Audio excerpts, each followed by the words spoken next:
চোখ বন্ধ করে একবার বাংলাদেশের একজন সাধারণ সংসদ সদস্য বা এমপির কথা কল্পনা করুন।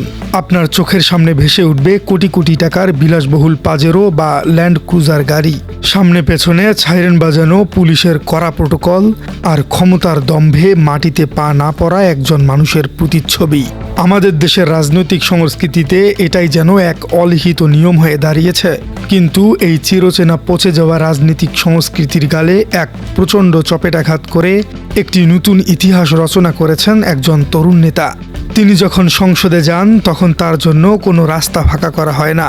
তিনি যানজট এড়াতে সাধারণ মানুষের সাথে লাইনে দাঁড়িয়ে মেট্রো রেলের টিকিট কাটেন। কখনো বা তাকে দেখা যায় ধুলোমাখা রাস্তায় সাধারণ সিএনজি বা অটোরিকশায় চড়ে জাতীয় সংসদ ভবনের দিকে এগিয়ে যেতে। হ্যাঁ দর্শক, রূপকথা বা সিনেমার গল্পের দৃশ্য মনে হলেও এটাই 2026 সালের নতুন বাংলাদেশের এক জ্বলন্ত বাস্তবতা। ক্ষমতার মোহে যখন সবাই অন্ধ, তখন তিনি বেছে নিয়েছেন সাদামাটা মাটির কাছাকাছির এক জীবন।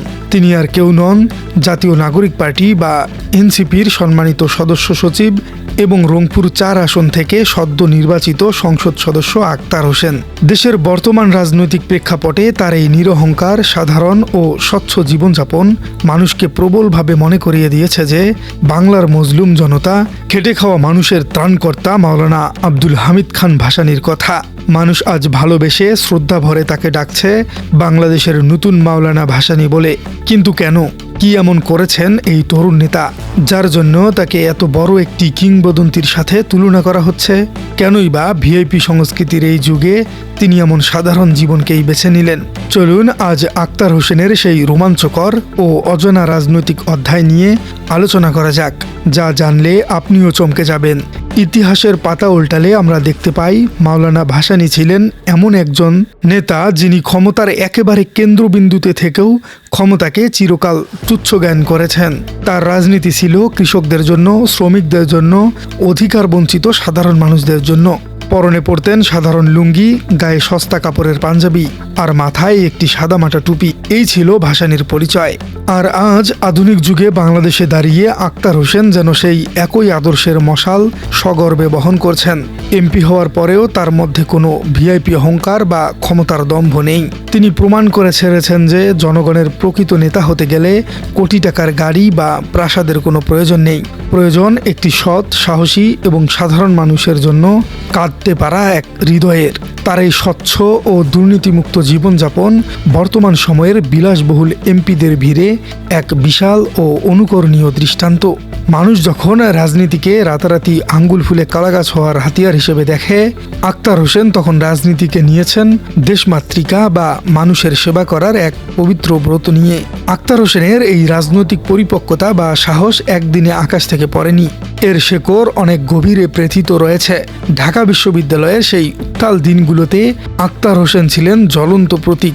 তিনি হঠাৎ করে উড়ে এসে জুড়ে বসা কোনো সুবিধাবাদী নেতা নন, বরং রাজপথের ঘাম, কান্না আর অবিরাম সংগ্রামে তৈরি হওয়া এক লড়াকু সৈনিক। 2018 সালের সেই উত্তাল দিনগুলোর কথা আপনাদের নিশ্চয়ই মনে আছে। ঢাকা বিশ্ববিদ্যালয়ের ঘ ইউনিটের ভর্তি পরীক্ষায় যখন নজিরবিহীন প্রশ্ন ফাঁসের মতো ঘটনা ঘটেছিল, তখন অনেকেই নিজেদের স্বার্থের কথা ভেবে নিশ্চুপ ছিলেন। কিন্তু তখনকার তরুণ আক্তার চুপ করে বসে থাকেননি। তিনি সাধারণ ও মেধাবী শিক্ষার্থীদের অধিকার আদায়ের জন্য একাই রুখে দাঁড়িয়েছিলেন। তিনি আমরণ অনশন ও ধর্মঘটের ডাক দিয়েছিলেন। দিনের পর দিন না খেয়ে, রোদে পুড়ে, বৃষ্টিতে ভিজে তিনি যে তীব্র প্রতিবাদ গড়ে চলেছিলেন, তার ফলাফল স্বরূপ বিশ্ববিদ্যালয় কর্তৃপক্ষ শেষ পর্যন্ত সেই কলঙ্কিত পরীক্ষা বাতিল করতে বাধ্য হয়। ছাত্রজীবন থেকেই অন্যায়ের বিরুদ্ধে তার এই আপোষহীন ও জেদি মনোভাব প্রমাণ করেছিল যে তিনি সাধারণ কোনো ছাত্রনেতা নন, তিনি আগামী দিনের কাণ্ডারি। এরপর ঐতিহাসিক জুলাই অভ্যুত্থানেও তার ভূমিকা ছিল একেবারে সামনের সারিতেই। বুলেটের ভয়, টিয়ারশেলের ভয় আর পুলিশের লাঠিচার্জ উপেক্ষা করে তিনি রাজপথে বুক চেতিয়ে দাঁড়িয়েছিলেন নতুন এক বাংলাদেশ গড়ার প্রত্যয়ে। জুলাই অভ্যুত্থানের পর দেশের রাজনৈতিক প্রেক্ষাপট যখন এক যুগান্তকারী মোড় নেয়, তখন নাহিদ ইসলাম সহ অন্যান্য প্রতিবাদী তরুণ নেতাদের সাথে কাঁধে কাঁধ মিলিয়ে তিনি গঠন করলেন জাতীয় নাগরিক পার্টি বা এনসিপি। তাদের উদ্দেশ্য ছিল অত্যন্ত পরিষ্কার: প্রচলিত দুর্নীতিগ্রস্ত ও পচাগলা রাজনীতির বাইরে এসে একটি নতুন পরিচ্ছন্ন ও অস্তিত্ববাদী রাজনীতি সূচনা করা। 2026 সালের জাতীয় নির্বাচনে তিনি জোটের হেভিওয়েট প্রার্থী হিসেবে রংপুর 4 আসন থেকে প্রতিদ্বন্দ্বিতা করার সিদ্ধান্ত নেন। এই নির্বাচনটি তার জন্য মোটেও সুবিধার ছিল না। পদে পদে ছিল ভয়ঙ্কর সব হুমকি, ছিল প্রভাবশালী প্রতিপক্ষের নানা ধরনের রাজনৈতিক ও মানসিক বাধা। কিন্তু আক্তার হোসেন যেন ভয় ডরহীন এক লৌহ মানব। কোনো হুমকি যেন তাকে তার লক্ষ্য থেকে এক চুলো সরাতে পারেনি। তার নির্বাচনী প্রচারণার স্টাইল ছিল পুরো বাংলাদেশের রাজনৈতিক ইতিহাসে এক নতুন চমক। কোনো বিলাসবহুল গাড়ির বহর নয়, কোনো দামি এসইউভি দিয়ে বেশি শক্তির শোডাউন নয়। তিনি তার জনসংযোগ চালিয়েছিলেন 200টিরও বেশি সাধারণ ভ্যান গাড়ি ব্যবহার করে। রংপুরের পথে প্রান্তরে ধুলোমাখা রাস্তায় এই ভ্যান গাড়ির বিশাল বহর যেন প্রতীকী অর্থেই প্রমাণ করে দিয়েছিল যে তিনি রুট লেভেলের মানুষের নেতা। তিনি বাংলার খেটে খাওয়া গরিব কৃষকের নেতা। তার এই মাটির কাছাকাছি থাকার প্রবণতা এবং রংপুরের সার্বিক উন্নয়নের বাস্তবসম্মত প্রতিশ্রুতি সাধারণ জনগণের হৃদয়কে গভীরভাবে স্পর্শ করেছে। তার সততা, যোগ্যতা, দেশপ্রেমের প্রতি সম্মান জানিয়ে নির্বাচনে অন্যান্য দলের প্রার্থীরাও তাকে সমর্থন প্রদান করেছে।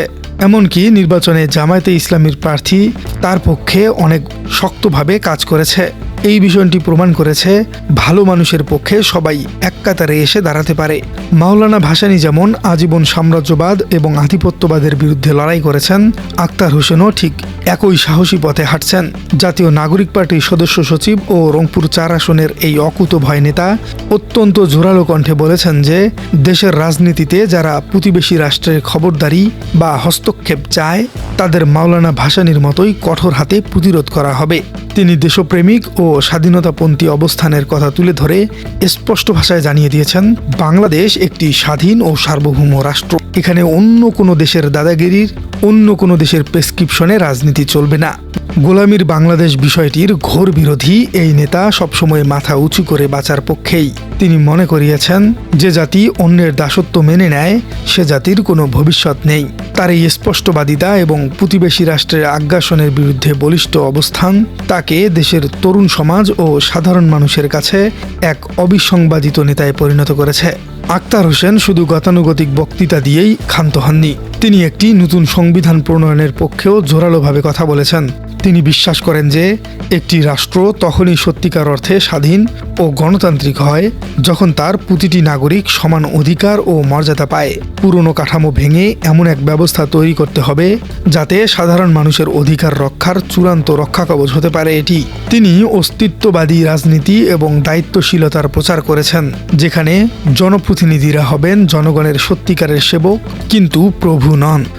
দুর্নীতিমুক্ত দেশ গড়ার যে স্বপ্ন তিনি দেখেছেন তা কেবল কথায় নয়, তার প্রতিদিনের জীবনযাপনেও প্রতিফলিত হচ্ছে। আক্তার হোসেনের ব্যক্তিগত ও পারিবারিক জীবন সম্পর্কে খুব বেশি তথ্য প্রকাশ্যে না থাকলেও তার সামগ্রিক আচরণ থেকে এটি স্পষ্ট যে তার পারিবারিক মূল্যবোধ অত্যন্ত সুদৃঢ় এবং শেকড় সন্ধানী। তার পরিবারের মধ্যেও রয়েছে সাধারণতার এক অপূর্ব ছাপ। নেই কোনো বিলাসিতা বা লোক দেখানো আভিজাত্যের ছোঁয়া।